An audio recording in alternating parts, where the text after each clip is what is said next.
This is Americanuck Radio with Mike Phillip.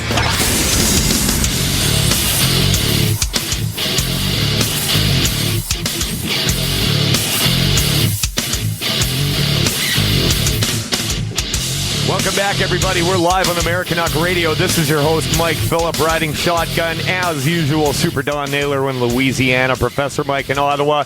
We've got a great guest, Mr. Michael Rivero of What Really Happened.com, and he has his own radio show. And I've been following his work for a long time. And the reason that I have him on the show is because he is a what I would consider to be an expert on the mainstream media and the dirty tricks that they play. Now, you would ask yourself, why would Canadian news services want to sway the opinions of Canadians in a United States federal election? Listen to what I wake up to every single day, and just cock your ear toward the speaker and see if you can catch the bias. In recent weeks, the Donald has really put his foot in his mouth more than once. A rough week for Donald Trump is ending just as it started, not well. Another weekend, another controversy for Republican presidential candidate Donald Trump.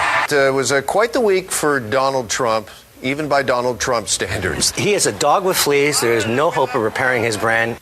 He's a dog with fleas. Whoa. But the worst thing, the biggest dirt that they could ever dig up on Donald Trump was this. Was photographed eating KFC with a knife and a fork. Oh, my God. Donald Trump was photographed eating KFC with a knife and fork.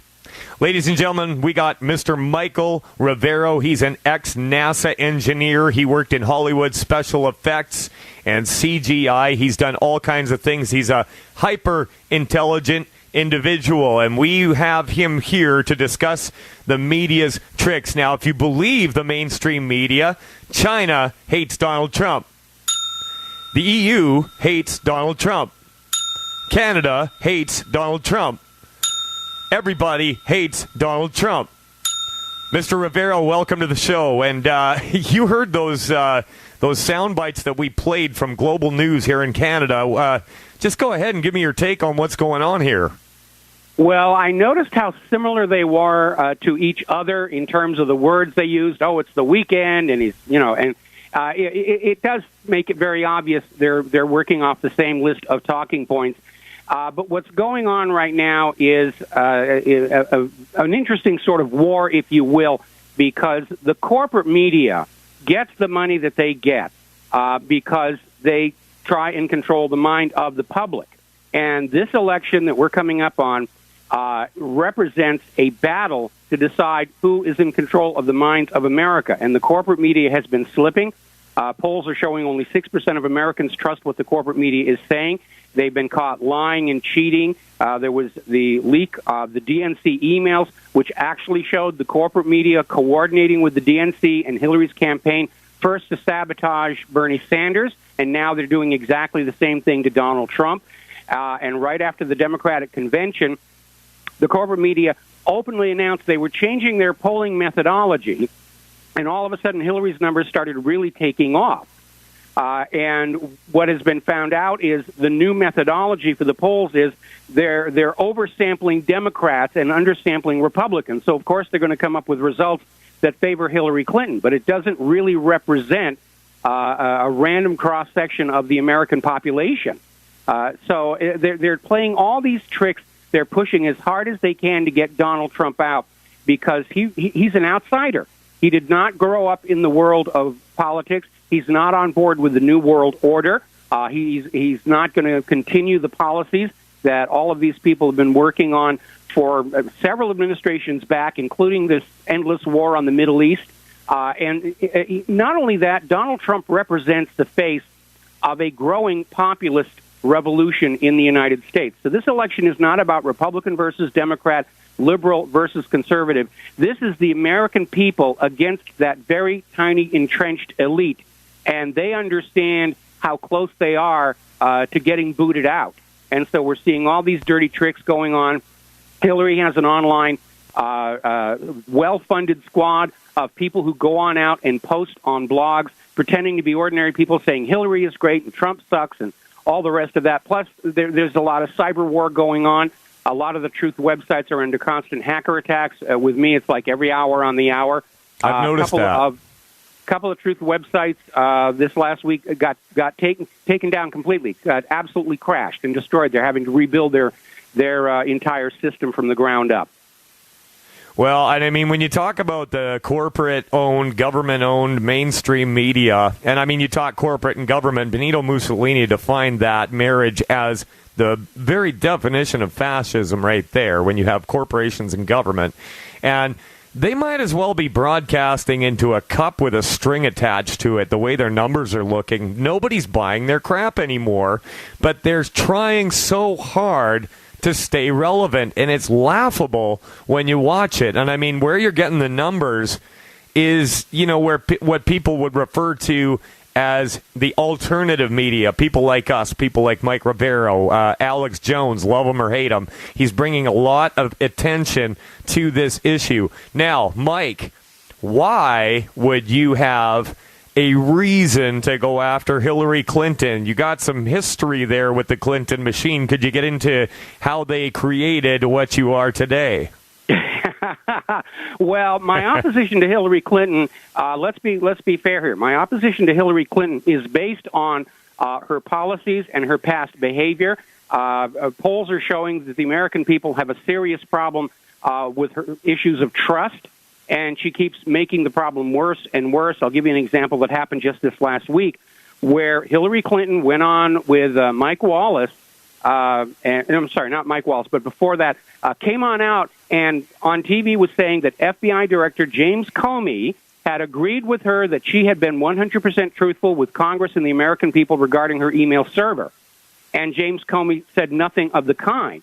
So then they backtracked and said, well, that's how Hillary remembered it. And then when everybody said, well, if her memory's that faulty, she shouldn't be president, then they backed off again and said, well, it's her opinion that he agreed with her, which is a meaningless statement. And finally, when she held her first press conference in 8 months yesterday, to which white journalists were banned, I might add, so now we know who the real racist is, she was actually asked about that, and she said, well, my brain just short-circuited temporarily. And so all of the excuses they're putting on out to try and cover the lies are painting a picture of somebody who is simply not mentally competent to serve in the Oval Office. Now, if you look at the long history of the Clintons, there are all these crimes that they've committed, and yet somehow they managed to escape prosecution. FBI Director James Comey came on out during his statement about the conclusion of their investigation and said Hillary Clinton committed felony violations of Title 18, which, by the way, under Title 18 would disqualify her from running for public office. And then he turns around and says, he says, well, we didn't find any indication she intended to do wrong. Now, if you've actually read Title 18, intent is not necessary. It says right in there, if you expose national security secrets to foreign powers through negligence and carelessness, it's still a violation. It's like somebody who is distracted by their cell phone, they run a red light, and they kill a pedestrian on the crosswalk. They didn't intend to kill that pedestrian, but they're still going to jail. And if you go back and you look at the history of the Clintons, all this stuff that they've done, and yet always it comes up, well, yeah, there's bad stuff, but we can't prosecute. And the fact of the matter is, from a quarter century of their corruption, they're going all the way back to their connection to the CIA's Iran-Contra gun and drug running in Arkansas. They know where all the dead bodies are buried in Washington. Mike, I got to cut you off. I hear the music, but you know what? I'd like you to pick up on the history of them going back to Mena, Arkansas. Mike, and Super Don with great guest Michael Rivero on Americanuck Radio. We'll be back after this.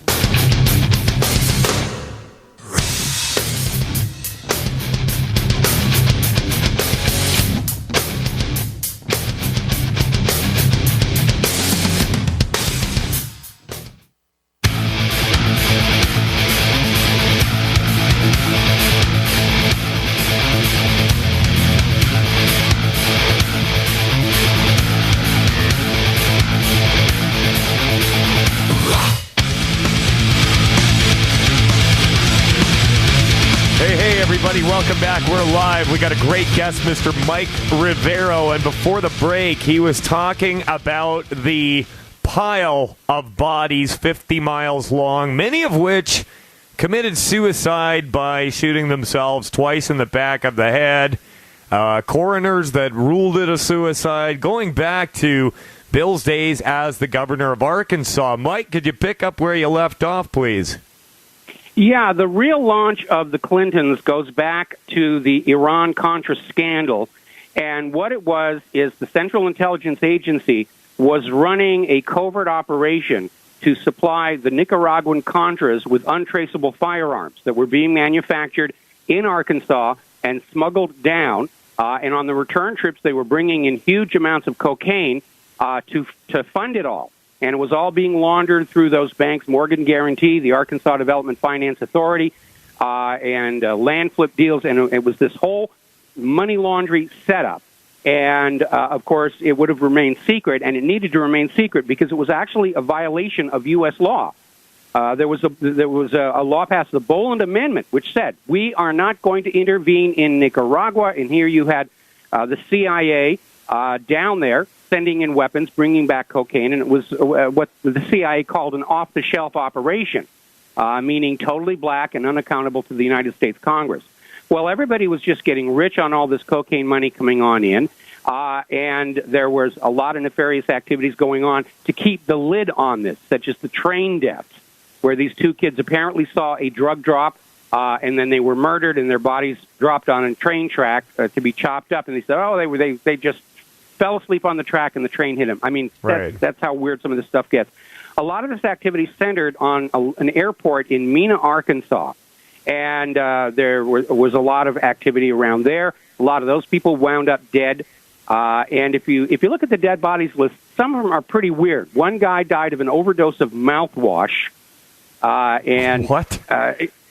Yeah, and they're not all declared to be suicide. And it's a very long, comprehensive list, and unfortunately, 5 names have been added to it in the last few weeks. Go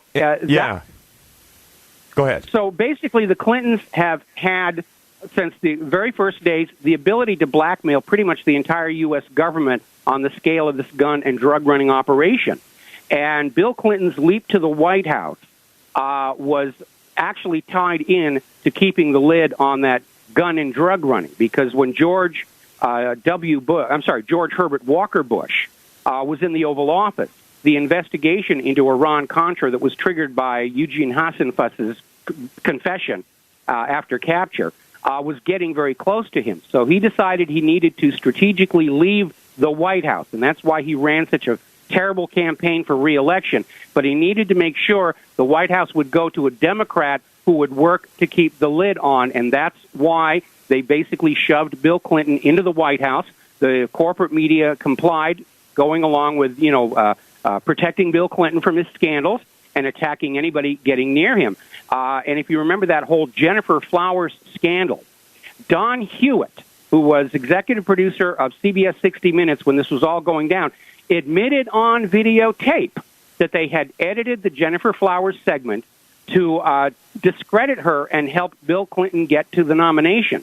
So this idea of the media trying to shove Hillary Clinton at us, that's not new behavior. They've been doing it all along. The difference is today everybody understands that's what's going on.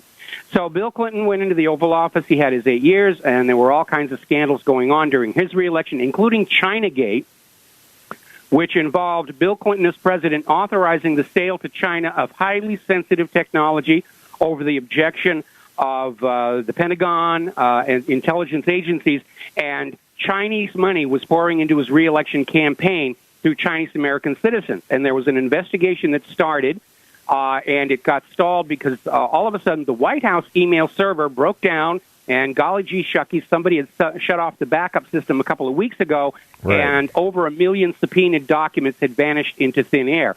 But the Chinagate scandal is coming back, because one of the Chinese Americans who'd been throwing this money into Bill Clinton's reelection campaign was named Charlie Tree.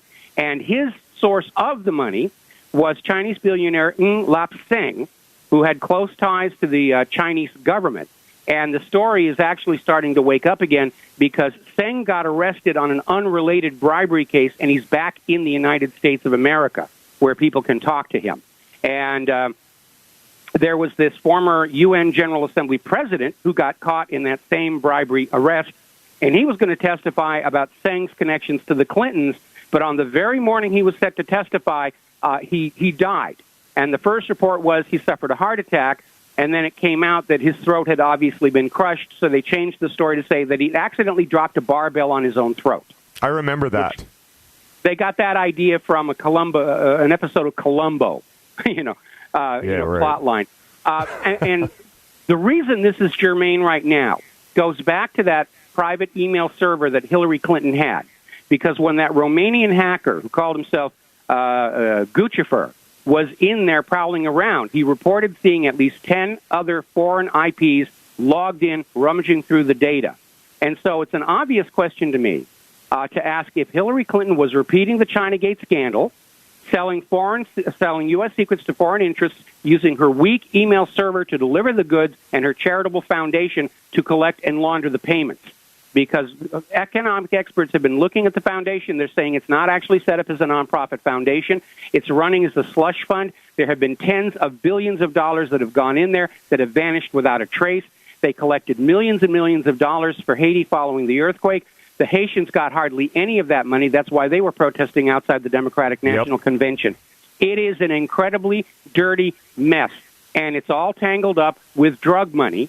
Let me give you another example of how these connections are working up, and we're probably going to have to jump the next commercial break. Going on back to how FBI Director James Comey basically gave Hillary Clinton a get-out-of-jail-free card. And this goes back to the bank HSBC, which was caught laundering drug money, and they faced serious consequences here in the U.S. Then they got this strange sweetheart deal from the U.S. Attorney for New York, where in exchange for a fine that amounted to a week's of their profits, was really a wrist slap, they got a deferred prosecution, meaning they've been charged, but it will never go to court. Now, the U.S. Attorney for New York, when they got that deal, was Loretta Lynch, who is now the U.S. Attorney General. When HSBC was laundering that drug money, James Comey was on their board. So you see how it's all tangled up, where this legacy of drugs and drug money laundering that began all the way back in Little Rock, Arkansas, has grown in scale and scope and is now basically taken over Washington, D.C. If you think about all the corruption that occurred during Prohibition in the United States, where the rum runners had enough money to literally buy their way into the high levels of the government, that's where the Kennedy dynasty began. Old Joe Kennedy, President John F. Kennedy's father, was a rum runner, and that's where they got the money to launch the kids into political campaigns. And we're seeing the same thing happen today, only instead of alcohol, it's heroin and cocaine. Fascinating stuff, Mr. Rivero. We'll be back on the other side. I'd like to discuss the obvious, Bernie must have been made an offer he couldn't refuse. Mike and Super Don with Mike Rivero. We'll be back with Americanuck Radio after this.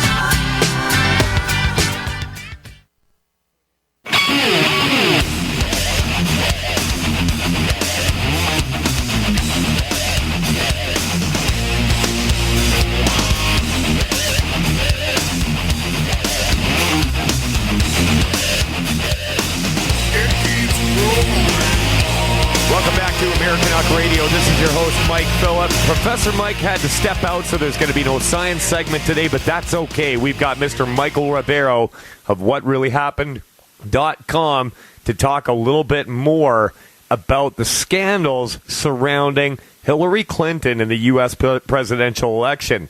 Now, interestingly enough, Bernie Sanders has been a Washington insider for a long time. He knows the score around there.